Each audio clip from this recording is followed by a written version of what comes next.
Yan dal bulaması yapmadığımız için tüm yan dallardan çiçek açmış. Bu 2 kök domates. Her taraf çiçek dolu. Diğeri de aynı.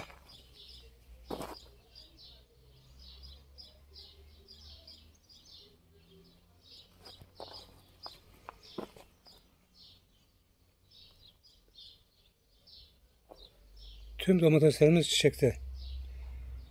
Bugün 35 gün oldu. Dün bir yağmur yağdı hafif. İkinci sulama yapacaktık. Vazgeçtik, yapmadık. Gerek kalmadı.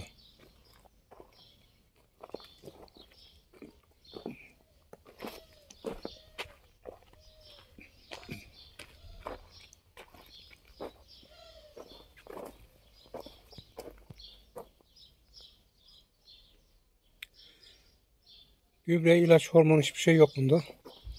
Sadece toprakta ne varsa o.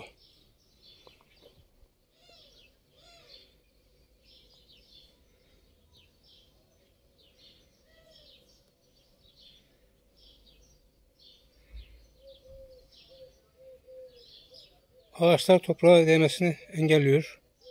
Hastalıktan koruyor. Domateslerimiz büyüdü bu şekilde. İkinci çapayı yaptık. Artık sulamıyoruz domatesleri. Çünkü suladıkça boya gider. Verme yatması için, çiçek açması için suyu tamamen kestik. Bugün 22. gün. Bu şişelere doldurduğumuz su bunlara çiçek açıp meyveleri görene kadar, domatesleri görene kadar yeterli olacak. Şimdi bunların toprağa temasını önlemek için bunlar daha büyüyünce domatesler yan yatacak kendileri. Bunların 2 sırada bir araya bu şekilde bir ağaç koyduk.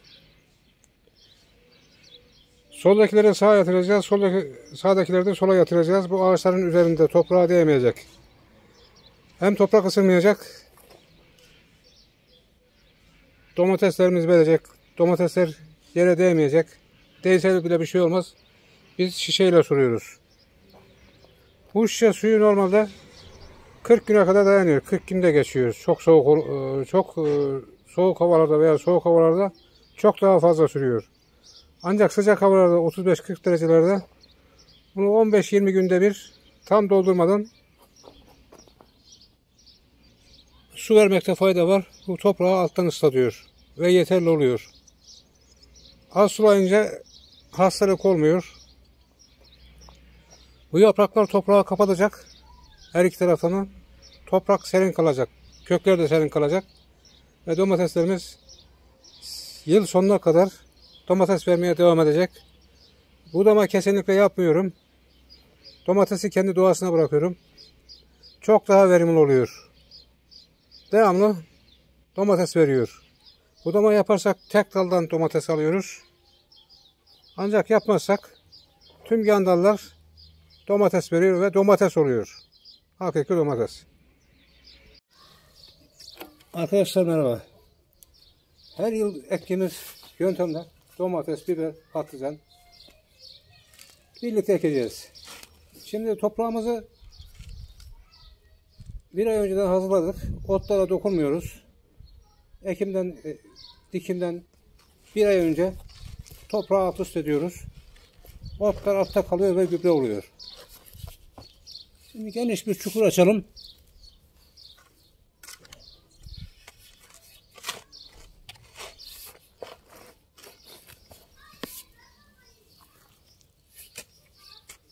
Bunu pet şişeyle dikiyoruz. 5 litre olur, 10 litre olur fark etmez. Her ikisi de oluyor. İlaç, gübre kullanmıyoruz. Sudan %90-95 tasarruf ediyoruz. Çok az sulamayla oluyor bu. Ve verim de normalin en az 2-3 kat oluyor. Verim yüksek oluyor bunda. Çürüme, yapraklarda sararma, çiçek dökme olayı da olmuyor. Fazla sulamadığımız için. Çukurumuzu açtık. Şimdi bu 5 litrelik şişede de olur. 10 litrelik şey de oluyor. Fark etmez. Buna domates dikeceğiz şimdi. Domatesimiz buna, eğer 10 litrelik şeyle dikersek şişe kenarına 4 tane domates dikebiliyoruz. 5 litrelik şeyle dikersek 2 tane yeterli oluyor. Şimdi şişenin şu ikinci boğumundan 3 tane dilek açıyoruz. Tornavidayla veya 5'lik çiviyle.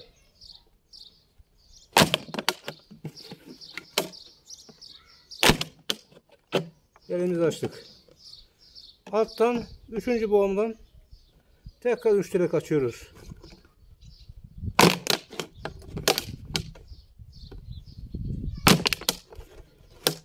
Bu sistem diğer videolarımızdan biraz daha farklı.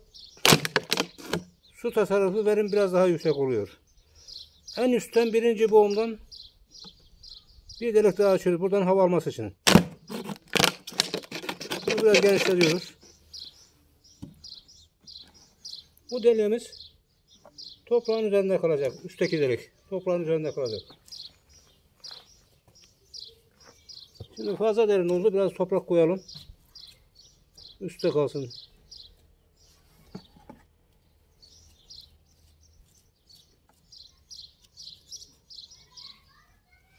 Şişemizi yerleştirdik.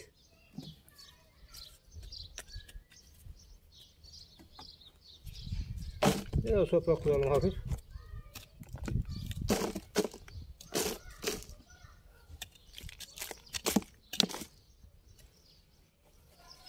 Şimdi suyu tutması için, sulayamadığımız zaman, suyun olmadığı zaman toprağın nem tutması için bir karton başasından şöyle alta bu şekilde atıyoruz.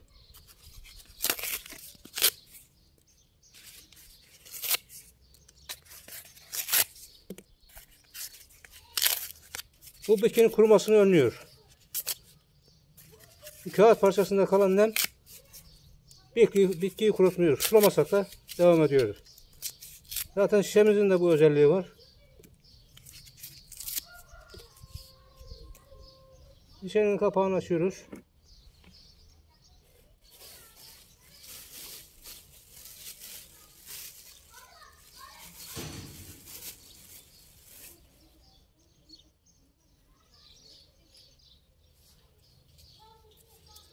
Şimdi küçük bir bakırımız var. Bunu atacağız içine. Çok küçük bir parça. Çünkü toprağı eke toprakta bakır minerali kalmıyor. Bakır olmazsa verim pek olmuyor.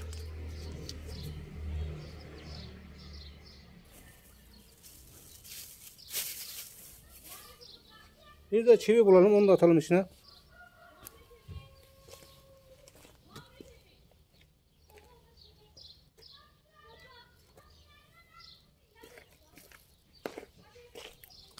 Toprakta bakır da var, minerali, demir de var, ancak bunu eke kalmıyor. Çivi paslanmış, tel olur, fark etmez. Onu da attık içine. Etrafını dolduruyoruz şimdi.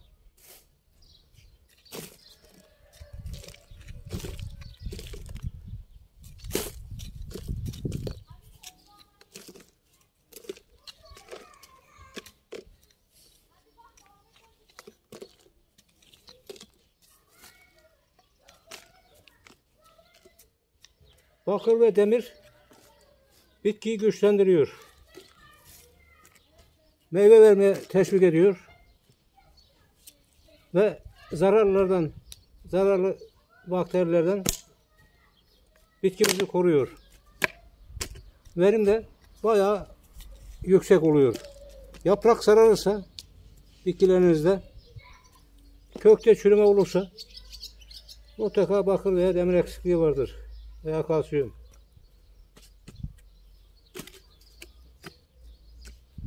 Şimdi şişemizin kenarına 2 tane derin çukur açıyoruz. Şişeden 5-6 santim uzakta. Çok fazla değil.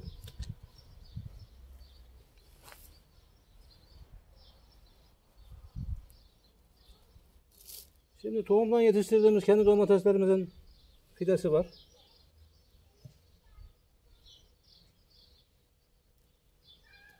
Çukura gömdükten sonra hafif diplerini çok hafif bastırıyoruz. Fazla değil. Çok hafif. Etrafını toprakla kapatıyoruz.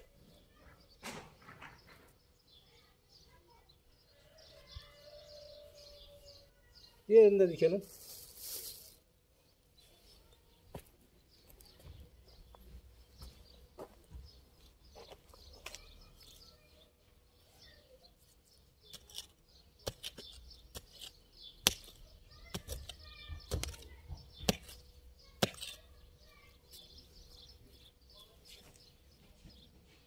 Biraz daha derin dikelim.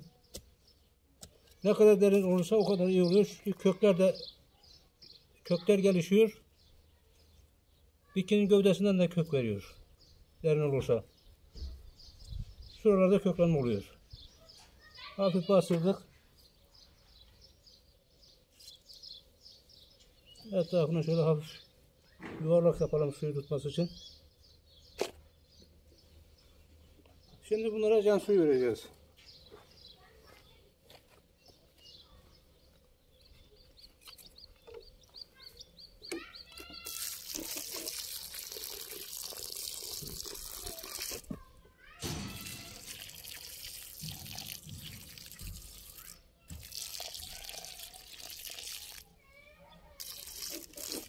Kalan suyu da şişenin içine boşaltalım.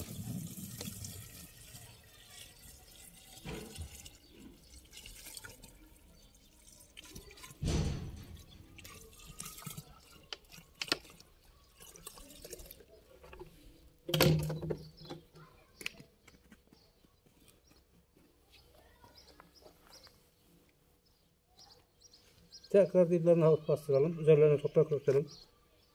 Nemin gitmemesi için.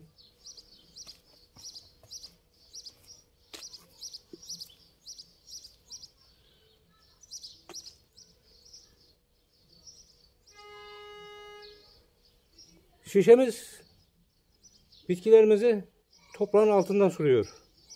En üstteki delik burada kaldı. İkinci delikler toprağın en az 5-6 santim altında kalıyor. Alttan suladığı için yabani ot çıkmasını önlüyoruz. Şişeye eklediğimiz su deliklerden yanlara ve derinlere toprağı ıslatıyor, nemlendiriyor. Kökler de onu takip ederek çok geniş bir alana yayılıyor. Yani bitki topraktan bütün besinini alabiliyor bu sayede. Ayrıca çok az suladığımız için bitkide böceklenme hastalık olmuyor. Bütün hastalıklar fazla sulamadan gelir. Fazla sularsak yapraklar sararır, kökler çürür, bitkilerimiz çürür. Domates, biber, patlıcan fark etmez hepsi. Bunda yeteri kadar su alıyor.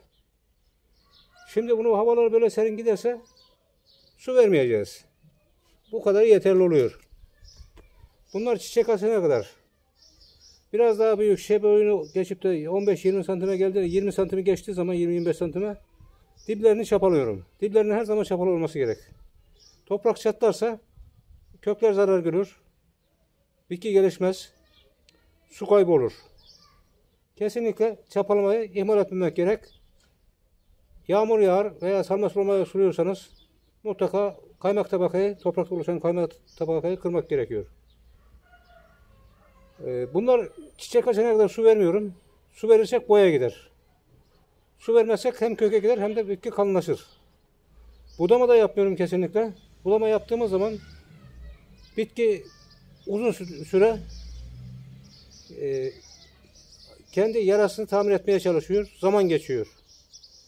Budama yapmak şu bakımdan iyi. Eğer tek seferde ürün alacaksanız tamam. Ticari maksatla. Ancak kendi evinizde dikiyorsanız bahçenizde bunlar yıl sonunda don olana kadar tüm dallardan domates verir. Yani tek dal üzerinde belli bir domates verme şansı var. Ancak çok dal olunca devamlı domates verir. Yazın çok sıcak havalarda 10-15 günde bir 35-40-45 derecelerde, serin havalarda 1 ay, 2 ay, 2 aya kadar gider bu. Fark etmez. Bu çiçek açıp meyveleri görünce o zaman su vereceğiz bunlara. Ancak sıcak olursa hafif bir su takviyesinde fayda var. Biberler de aynı şekilde. Biber 4 tane dikebiliriz yanlarına. Biber bir şişe 4 bibere yetiyor. Ancak patlıcan biraz fazla su istiyor. Onda suyu bunun 2 katına çıkarmak gerek. Ne kadar patlıcana suyu verirsek o kadar gelişir, acısı da kalmaz. Bunda ilaç kullanmıyorum kesinlikle. Çünkü yeterli sulama yaptığımız için, fazla sulama yaptığımız için ilaca gerek kalmıyor. İlaç kullanırsak zararlı böceklerin yanında faydalılar da ölüyor ve tozlanma olmuyor. Tozlanma olmayınca boş çiçek oluyor. Şimdi bunlarda boş çiçek kesinlikle olmaz. Tozlayıcı uçucu böcekler gelir bunlara. Ve dikerken de bunları biraz sık dikmek gerek. Toprağı kapatması gerek. Dallarını budamayınca toprağı kapatıyor komple. Toprak ısınmıyor. Kökler ısınmıyor. Toprak ısındığı zaman kökler zarar görür. Bitki sararmaya başlar. Ne kadar bol yaprağı olursa o kadar iyi. Bu tecrübelerime de dayanıyor.